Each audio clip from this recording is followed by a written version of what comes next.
Beneath the surface of our oceans lies a world we were never meant to see, a realm where light dies and life takes in forms that shouldn't be possible. As we descend deeper, crossing the sunlight zone, then the twilight zone, then the midnight zone, the creatures we encounter turn progressively stranger. We've sent rovers to Mars, we've mapped distant galaxies, but the deep sea, we've explored less than 5% of it. What know more about the surface of the moon than we do about what's happening 6,000 feet below our own oceans. Music at the surface. The ocean is bright and full of life. Sunlight fuels plankton blooms, which feed fish, which feed entire food chains stretching from coral reefs to whales. But drop below 200 meters, and that light begins to fade. We are now entering the twilight zone, a vast belt of ocean stretching down to a kilometer deep. Here, the sun's rays are too weak for photosynthesis. The forests of plankton vanish. There are no plants, no green energy. Only the slow snowfall of particles drifting from above. Tiny fragments of plankton waste and the remains of the dead. Scientists call it marine snow. To us, it looks insignificant. To the creatures here, it is life itself. And where there is food, there is life, but not life as we know it.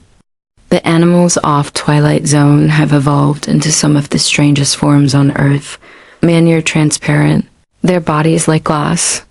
The glass squid drifts with their gills barely visible, a ghost against the blue.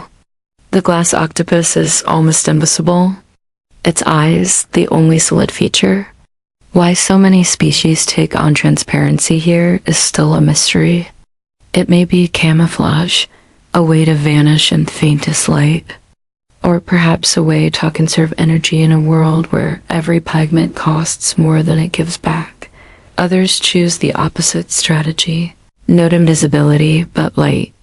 In the gloom, some creatures create their own glow through a chemical reaction known as bioluminescence. To us, it's dazzling. Flashing dots, glowing patterns, entire bodies flickering like lanterns. But here, light is survival. Some use it to lure prey, some to find a mate, and some to disappear. This trick is called counter-illumination. From below, predators can spot a dark silhouette against the faint shimmer above to hide. Animals like the firefly squid cover their bellies with light-producing organs. They adjust the brightness to perfectly match the glow from the surface, erasing their outline and vanishing into the background. It is camouflaged by imitation, making light to disappear into light. Other species play stranger games. The bloody bellycomb jelly shines in deep red. Down here, red light never penetrates, making the jelly appear completely black. Inside its stomach, bioluminescent prey is concealed, hidden from predators that might otherwise detect its glow.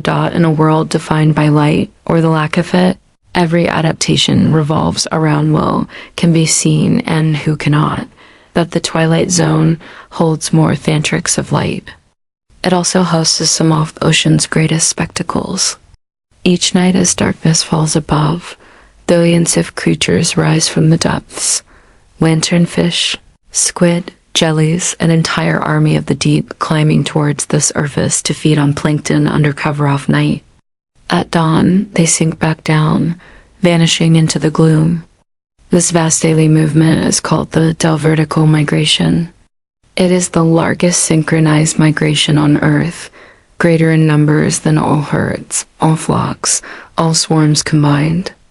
And yet, this petite scale, this event remained hidden until World War II naval sonar operators detected a mysterious false Egypt, a dense layer that rose every night and sank every morning. It wasn't the ocean floor at all. It was life. An entire invisible world moving as one. The Twilight Zone is where the familiar rules of life begin to bend. Where transparency is armor. Where light is used to hide. Where billions of animals rise and fall in a rhythm older than humanity itself.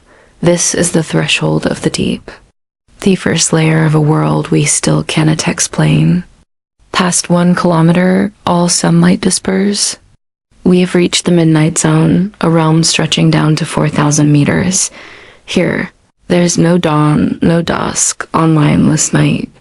Temperatures hover just above freezing. The pressure is hundreds of times greater than at the surface. To human eyes, this seems like a world where nothing could survive. And yet, it is sure that evolution becomes miscreative. Take the dragonfish. Unlike most creatures, it can produce red bioluminescence. To most eyes in the deep sea, red light is invisible, which makes the dragonfish's glow a private searchlight. It illuminates prey without giving itself away. Even more mysterious, its eyes are especially adapted to detect this hidden color. It's as though the dragonfish has invented a secret wavelength seen on Libby itself. Other predators here are masters of disappearance. Some fish are cloaked in ultra-black skin, so efficient at absorbing light that it reflects less than 0.5% of what touches it. Even when a spotlight from a submarine beams directly on them, they almost vanish. And then there are the anglerfish, perhaps the strangest. Hunters in the deep. The female dangles a luminous lure in front of her mouth, drawing in unsuspecting prey. But her greatest mystery lies in reproduction. Males are born tiny, weak, and helpless. Their only task is to find a female, a nearly impossible feat in the vast dark ocean. When he does, he latches onto her with special jaws. Fusing his body into hers, his organs wither away until he is little more than a sack of sperm, permanently attached. Nourished by her blood dot, it is one of the most extreme forms of sexual adaptation. Known in the animal kingdom, not every animal here is a hunter. Some are opportunists, scavengers, waiting for the fall of food from above. A single whale carcass sinking to this depth becomes an oasis, feeding entire communities for decades. And yet, even with submersibles, what we know of this zone is fragmentary. For every species documented, scientists believe dozens remain unknown. Each dive into the midnight zone uncovers creatures never before seen by science. Animals with glowing eyes, needle-like teeth, or bodies so fragile they disintegrate when brought to the surface.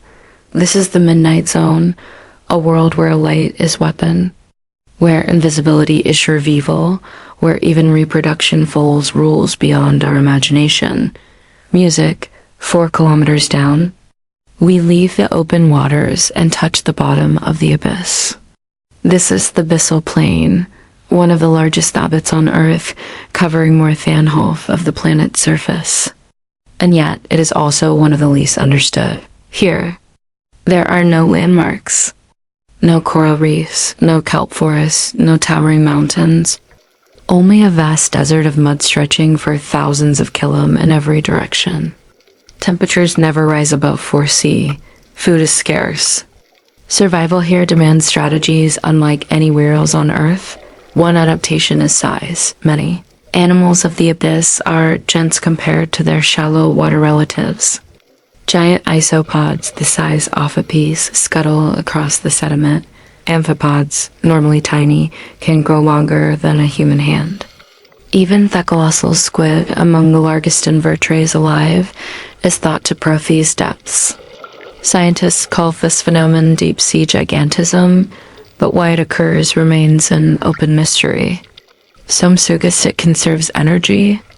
Others think it provides better defense against scarce predators. The truth is, we still don't know. Another oasis of life arrives when giants from above fall. A dead whale sinking to the abyssal plain becomes a rare jackpot. Within hours, scavengers gather. Sharks, hagfish, amphipod start soon after. Stranger creatures move in. Bone-eating worms called oida colonize the skeleton. Feeding on oils lock it inside the bones. Entire ecosystems spring up on a single carcass, lasting decades until all fate remains dust. Other animals here survive on less dramatic meals, the vampire squid. despite its terrifying name, is not a predator at all. It collects drifting particles off marine snow using long, sticky filaments, even in the oxygen-starved depths. It thrives using a blood pigment with the highest oxygen affinity of any known cephalopod, music. In this desert of silt and silence, life is slow. Creatures grow slowly, reproduce rarely, and live for centuries. The Greenland shark, which can dwell at VZ depths, may live over 400 years, the longest lifespan of any vertebrate technic. Time itself seems to move differently here, and yet, even the abyss is not empty. Each grain of sediment hides countless microbes, recycling nutrients, sustaining a hidden food web that we aerially began to map. The abyssal plains remind us of Earth's scale. They cover more territory than all forests, grasslands, and deserts combined, yet remain largely unseen, unexplored, and unexplained. Beyond the abyssal plain lies an even deeper frontier. The trenches carved by tectonic forces. These are the scars off the Earth, places where one plate of the planet's crust slides beneath another, pulling the ocean floor down into unfathomable depths. Here begins the Hidden Zone, named after Hades, the underworld. It stretches from 6,000 mile the way down to the deepest known point on Earth, nearly 11,000 meters below the surface. To put that in perspective, if Mount Everest were dropped into the Mariana Trench, its peak would still be more than a mile underwater. Conditions here are almost beyond comprehension. Temperatures remain near freezing. Pressures can exceed 1,000 times what we experience at the surface. To a human body, it would be instantly fatal. And yet, life not only survives here, it thrives. Among the most astonishing creatures are the snailfish that inhabit the very bottom of trenches. Fragile, gelatinous, with thin, translucent skin. They look too delicate to exist in such a hostile world. Yet they are the deepest living vertebrates ever discovered, thriving where no other fish can. Their bodies lack rigid bones, and their cell structures are reinforced with unique molecules that keep proteins functioning under crushing pressure. Other inhabitants are smaller, but no less extraordinary. Amphipods, shrimp-like crustaceans, swarm across the trench floor in huge numbers. Recent studies found plastic fibers inside their bodies, proof that even these most remote habitats are to shed be human waste. It is a sobering reminder that the deep is not as isolated as we once believed. Music, at hydrothermal vents along trench walls. Life takes an even stranger turn. Here, microbes feed not on sunlight or marine snow, but on chemicals spewing from the Earth's crust. Hydrogen sulfide, methane, even metals dissolved in superheated water. Entire community soft worms, clams, and crabs depend on these microscopic pioneers. It is a food web based on chemistry, not photosynthesis, showing us that life can exist in conditions utterly alien to the surface. These discoveries fuel a larger question. If life can adapt to such extremes here on Earth, could it not also exist on other worlds? Icy moons like Europa and Enceladus, hideous oceans beneath their frozen crusts, warmed not by sunlight, but by internal heat. To study the Hidden Zone is to glimpse the possibilities of extraterrestrial oceans. And yet, despite its importance, we know almost nothing about the trenches. Fewer people have visited the Mariana Trench than have stood on the surface of the moon. Each dive brings back creatures unknown to science. From translucent sea cucumbers drifting like parachutes, to gelatinous blobs with no clear anatomito microbes whose metabolisms remain a mystery. For centuries, humans imagined the trenches as lifeless voids, silent graves beneath the sea. What we found instead is resilience. Life that bends, reshapes, and reinvents it to endure the most extreme pressures imaginable. For all we have seen, the deep sea remains a world of questions. More than 80% of the ocean is still unexplored. Each dive into the depths, each rove expedition brings back creatures never before imagined. Transparent fish, glowing worms, jellies that break every rule of biology. It is a world where discovery is not rare but constant. Even among the animals we know, so much remains unsolved. Why do so many deep-sea creatures grow to enormous sizes? The giant isopods, the colossal squid, the amphipods the length of a human hand. Why do others turn nearly invisible or cloak themselves in ultra-black skin that absorbs almost all light? The greatest mystery of all may be bioluminescence. Nearly 3/4 of deep-sea life produce light. Yet the reasons vary wildly: hunting, hiding, mating, or simply serving. We still cannot explain how many of these species evolved so complex chemical systems, or why some can glow in colors that no other animal can see. There are deeper puzzles still. For now, these are mysteries without explanation. Perhaps that is what makes them so powerful. They remind us that Earth still holds secrets. Secrets